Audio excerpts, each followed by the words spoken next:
Hello students, আমাদের চ্যানেলে তোমাদের সকলকেই স্বাগতম। আজকের ক্লাসে আমরা ক্লাস 6 এর রায়ো মার্টিন ২০২৫ প্রশ্নবিচিত্রার ভূগোলের থার্ড সেমিটিভের ৮ নম্বর মডেল সেটের প্রশ্নোত্তরগুলি আলোচনা করব। ভূগোলের আগের মডেল সেটগুলির প্রশ্নোত্তরের ভিডিও তোমরা যদি দেখে না থাকো, তাহলে অবশ্যই আমাদের চ্যানেলে গিয়ে দেখে নিও। নিচে ডিসক্রিপশনে লিংক আমি দিয়ে রাখলাম। আর তোমরা যদি আমাদের চ্যানেলে নতুন হয়ে থাকো, তাহলে চ্যানেলটিকে সাবস্ক্রাইব করে পাশে থাকা বেল আইকনটি অলে প্রেস করে রেখো। তাহলে পরে ক্লাসের ভিডিওগুলি আমি আপলোড করলেই তোমাদের কাছে নোটিফিকেশন পৌঁছে যাবে। তাহলে শুরু করা যাক। ২ নম্বরে আছে সঠিক উত্তরটি নির্বাচন করো। ১ নম্বর প্রশ্ন হলো, বৃহত্তম অক্ষরেখা হলো নিরক্ষরেখা। ২ নম্বর প্রশ্ন হলো, উভয় মেরু হলো বিন্দু। ৩ নম্বর প্রশ্ন হলো, সূর্যের পূর্ব থেকে পশ্চিমে আপাতভাবে সরে যাওয়াকে বলে দৈনিক আপাতগতি। ৪ নম্বর প্রশ্ন হলো, আন্তর্জাতিক তারিখ রেখা অঞ্চলে অনুসরণকারী রেখা হলো ১৮০ দ্রাঘিমা রেখা। ৫ নম্বর প্রশ্ন হলো, কার্যকরী সৌর বিকিরণ হলো আগত সৌর বিকিরণের ৫১%। ৬ নম্বর প্রশ্ন হলো, ঘনীভবন প্রক্রিয়ায় প্রথমে সৃষ্টি হয় জলকণা। ৭ নম্বর প্রশ্ন হলো, প্রদত্ত যেটি বায়ু দূষণের ফলাফল নয়, এর উত্তর হবে ধূলিঝড়। ৮ নম্বর প্রশ্ন হলো, সীসাকে বাতাসে মূলত মেশায় গাড়ির জ্বালানির দহন। ৯ নম্বর প্রশ্ন হলো, সর্বোচ্চ তীব্রতার শব্দ হলো সাইরেন। ১০ নম্বর প্রশ্ন হলো, অমরকণ্টক শৃঙ্গ থেকে উৎপত্তি লাভ করেছে নর্মদা। ১১ নম্বর প্রশ্ন হলো, কয়াল দেখা যায় মালাবার উপকূলে। ১২ নম্বর প্রশ্ন হলো, শিশির ও কুয়াশা পড়ে শীতকালে। ১৩ নম্বর প্রশ্ন হলো, ভারতে মিলেট জাতীয় শস্যের চাষের মাটি হলো ল্যাটেরাইট মাটি। ১৪ নম্বর প্রশ্ন হলো, ভারতের অত্যাধিক বাষ্পীভবন অঞ্চলের স্বাভাবিক উদ্ভিদ হলো কাঁটাঝোপ ও গুল্ম জাতীয় উদ্ভিদ।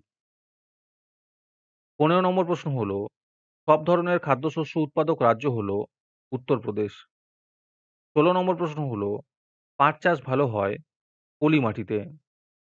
১৭ নম্বর প্রশ্ন হলো, ভারতের বৃহত্তম আদিবাসী গোষ্ঠী হলো গোন্ড। ১৮ নম্বর প্রশ্ন হলো, মানচিত্রের অপরিহার্য উপাদানগুলির সংখ্যা হলো ৪টি। তারপরে আছে শূন্যস্থান পূরণ করো। ১ নম্বরে আছে, নিরক্ষরেখা তলের সঙ্গে পৃথিবীর অক্ষ সমকোণে অবস্থান করে। ২ নম্বর প্রশ্ন হলো, পৃথিবীর অক্ষ কক্ষতলের সঙ্গে ৬৬৬ কোণে হেলে আছে। ৩ নম্বর প্রশ্ন হলো, রাতের বেলায় পৃথিবী থেকে মহাকাশে ফিরে যাওয়া তাপকে পার্থিব বিকিরণ বলে। তারপরে বিতে আছে, বাম দিকের সঙ্গে ডান দিক মিলিয়ে লেখো। অধিক উষ্ণতার প্রসর হবে চরম ভাবাপন্ন জলবায়ু। গ্রিনহাউস গ্যাস হবে বিশ্ব উষ্ণায়ন।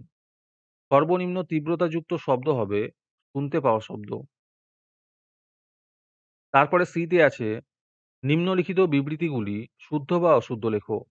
১ নম্বর প্রশ্ন হলো, সমুদ্রপৃষ্ঠে বায়ুর চাপ সর্বনিম্ন হয়। এটি অশুদ্ধ হবে। ২ নম্বর প্রশ্ন হলো, শিবালিক ও হিমাচল হিমালয়ের মাঝে দুন উপত্যকা অবস্থিত। এটি শুদ্ধ হবে। ৩ নম্বর প্রশ্ন হলো, পশ্চিমের মরু অঞ্চলের নদীগুলি সমুদ্রে পৌঁছায় না। এটি শুদ্ধ হবে। তারপরে ডিতে আছে, নিম্নলিখিত প্রশ্নগুলির এক কথায় উত্তর দাও। ১ নম্বর প্রশ্ন হলো, ভারতের কোন উপকূলে বছরে দুবার বৃষ্টিপাত হয়? এর উত্তর হবে করমণ্ডল উপকূলে। ২ নম্বর প্রশ্ন হলো, কোন মৃত্তিকায় তুলো চাষ ভালো হয়? এর উত্তর হবে রেগুর মৃত্তিকায়। ৩ নম্বর প্রশ্ন হলো, মানচিত্রের কোথায় প্রতীক চিহ্ন ও রং লেখা থাকে? এর উত্তর হবে নিচের তালিকায়। আজকের ক্লাসের ফ্রি পিডিএফটি পাওয়ার জন্য প্রথমে তোমাদের এই ভিডিওটিকে লাইক করতে হবে। তারপরে আমাদের চ্যানেলটিকে সাবস্ক্রাইব করে তার একটি স্ক্রিনশট তুলে আমাদের হোয়াটসঅ্যাপ নাম্বার 7501121499 এ পাঠালেই তোমরা ফ্রি পিডিএফটি পেয়ে যাবে। আর বাকিরা ৳৩ দিয়ে আজকের ক্লাসের সম্পূর্ণ মডেল সেটটি আমাদের কাছ থেকে নিতে পারো।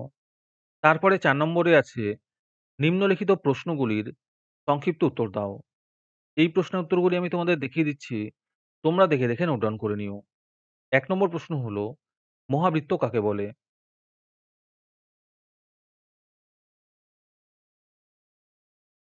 ২ নম্বর প্রশ্ন হলো, পশ্চিমী ঝঞ্ঝা কাকে বলে?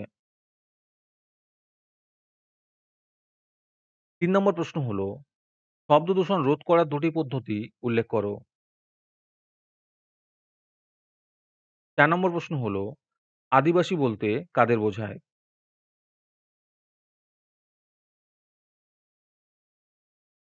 তারপরে ৫ নম্বরে আছে, নিম্নলিখিত প্রশ্নগুলির সংক্ষিপ্ত ব্যাখ্যামূলক উত্তর দাও। ১ নম্বর প্রশ্ন হলো, অক্ষরেখা ও দ্রাঘিমা রেখার ৩ টি পার্থক্য লেখো। ২ নম্বর প্রশ্ন হলো, স্থানীয় সময় ও প্রমাণ সময় কাকে বলে?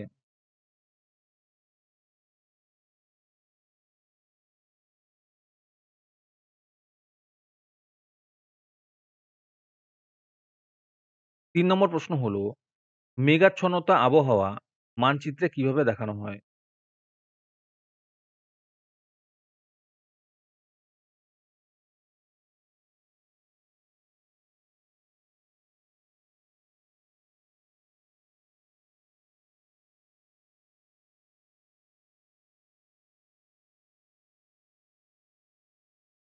৪ নম্বর প্রশ্ন হলো, তেলের ভিত্তিতে মানচিত্রের উদাহরণসহ শ্রেণীবিভাগ করো।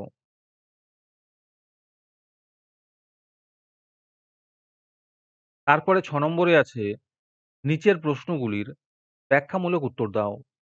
যেকোনো ৩ টি করতে বলেছে। ১ নম্বর প্রশ্ন হলো, বায়ুমণ্ডল উত্তপ্ত হওয়ার পদ্ধতিগুলির বিবরণ দাও। আর তার সাথেই প্রশ্ন আছে, উষ্ণতার প্রসর কাকে বলে?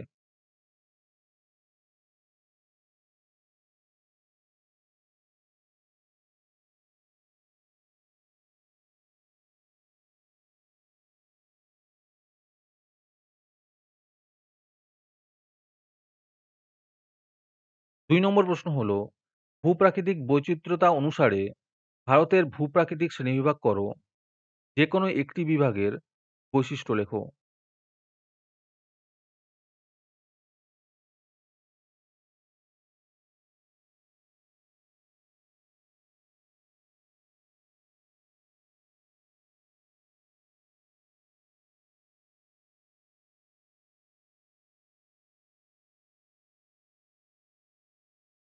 ৩ নম্বর প্রশ্ন হলো, ভারতের জলবায়ুতে ঋতুগুলির বৈশিষ্ট্যগুলি লেখো।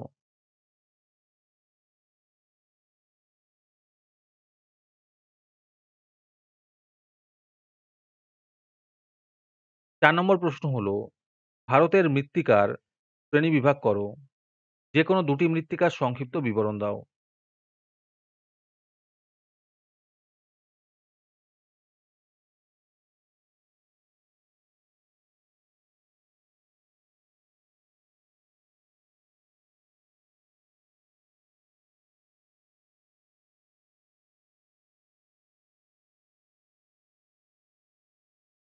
৫ নম্বর প্রশ্ন হলো, ভারতের ২ টি প্রধান খাদ্যশস্যের উৎপাদনের অনুকূল জলবায়ু ও মৃত্তিকার বৈশিষ্ট্য এবং উৎপাদক রাজ্যের নাম লেখো।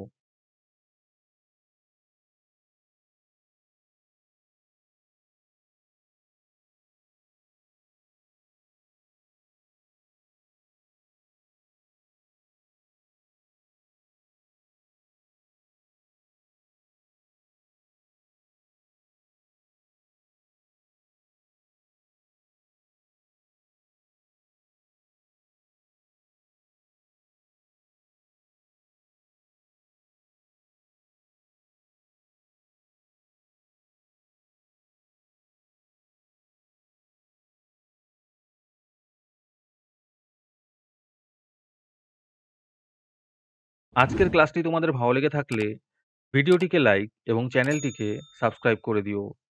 তার সাথে ভিডিওটি তোমাদের সহপাঠীদের শেয়ার করে দিও। আর তোমরা কোথা থেকে আমাদের ভিডিওটি দেখছো অবশ্যই কমেন্টে লিখে জানিও। তাহলে আজকে এই পর্যন্তই। দেখা হচ্ছে পরের ক্লাসে।